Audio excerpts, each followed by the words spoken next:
ok នៅដល់គ្នាវីដេអូនេះខ្ញុំនឹងបង្ហាញដល់អ្នកគ្នាទៅតទៅនឹងរបៀបនៃការផ្លាស់ប្ដូររបៀបនៃការយក account Telegram របស់គេដែលយើងមិនចាំបាច់ទាមទារលេខទូរស័ព្ទរបស់គេគឺយើងអាចយក account របស់គេបានដែលងាយហើយលឿនជាងដែលយើងយកលេខទូរស័ព្ទរបស់គេនោះផងដែរបាទអ្នកនរគ្នាគឺបើសិនបើអ្នកនរគ្នាចង់ដឹងទៅនឹងវិធីសាស្ត្រ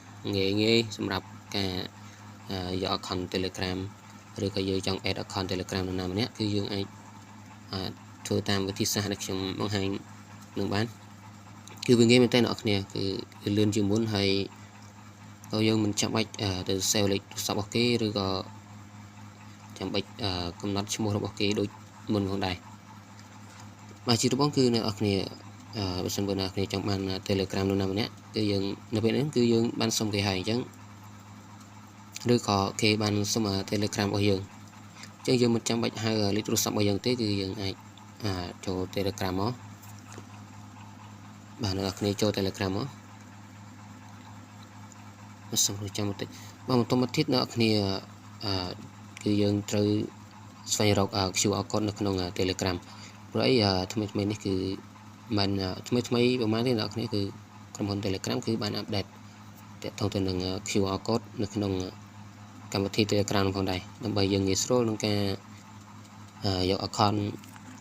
គ្នាទៅមកគឺយើងមិនចាំបាច់យកលេខទូរស័ព្ទក៏យើងអាច scan តាម QR ហ្នឹងគឺអាចយក account គេបានហើយបាទអញ្ចឹងអ្នកនរគ្នាគឺអ្នកនរគ្នាចង់ឆែកមើល QR code ហ្នឹងគឺអ្នកនរគ្នាទៅយកកន្លែង Trace អីមកបាទបន្តមកទៀតអ្នកនរគ្នាទៅយក setting បាទអ្នកនរគ្នានៅកន្លែងនេះហើយគឺបង្ហាញអំពីឈ្មោះរបស់យើងហើយនឹងលេខទូរស័ព្ទរបស់យើងហើយប្រសិនបើអ្នកនរគ្នាចង់បង្ហាញទៅនឹង QR code គឺអ្នកនរគ្នាចូលលេខមើលខាងលើហ្នឹងគឺវាមាន QR code ហ្នឹងអូខេអញ្ចឹងយើងចុចលើ QR code មកគឺ QR code នោះគឺ QR code Telegram របស់យើងប្រសិនបើយើងចង់ឲ្យ Telegram របស់យើងទៅនរណាម្នាក់គឺយើងអាចផ្ញើជាលក្ខណៈ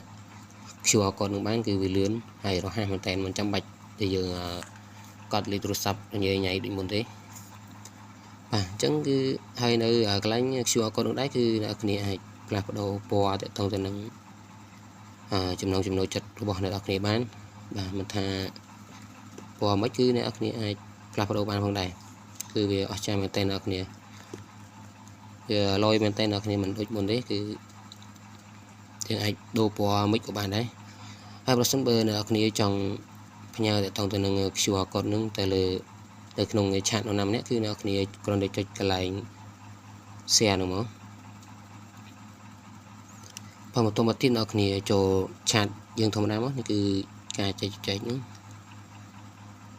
បាទនៅកន្លែងហ្នឹងគឺវាលោតទៅកន្លែង chat របស់យើងហើយយើងបើសិនបើយើងចង់ផ្ញើទៅនរណាម្នាក់គឺយើងអាចចុច send កន្លែងហ្នឹងមកអូខេចុច send កន្លែងហ្នឹងមកគឺវានឹងផ្ញើទៅហើយគេក៏អាចយក Telegram យើងបានផងដែរបាទវាងាយមែនតើអ្នកគ្នាគឺវាងាយស្រួលជាងមុនផងដែរសម្រាប់បងប្អូនដែលគាត់ប្រើប្រាស់ Telegram សប្តាហ៍ថ្ងៃហ្នឹងគឺមានអ្នកប្រើប្រាស់ច្រើនមែនតើអ្នកគ្នាបាទអ្នកគ្នាគឺវីដេអូហ្នឹងគឺអត់មានច្រើនទេខ្ញុំចង់បង្ហាញតែប៉ុណ្្នឹងឯងទាក់ទងទៅនឹងរបៀបដែលយើងយក account Telegram តាមរយៈ QR code នោះផងដែរបាទសូមអរគុណសម្រាប់ការទស្សនាវីដេអូរបស់ខ្ញុំនេះតាំងពីដើមរហូតដល់ចប់សូមជម្រាបលា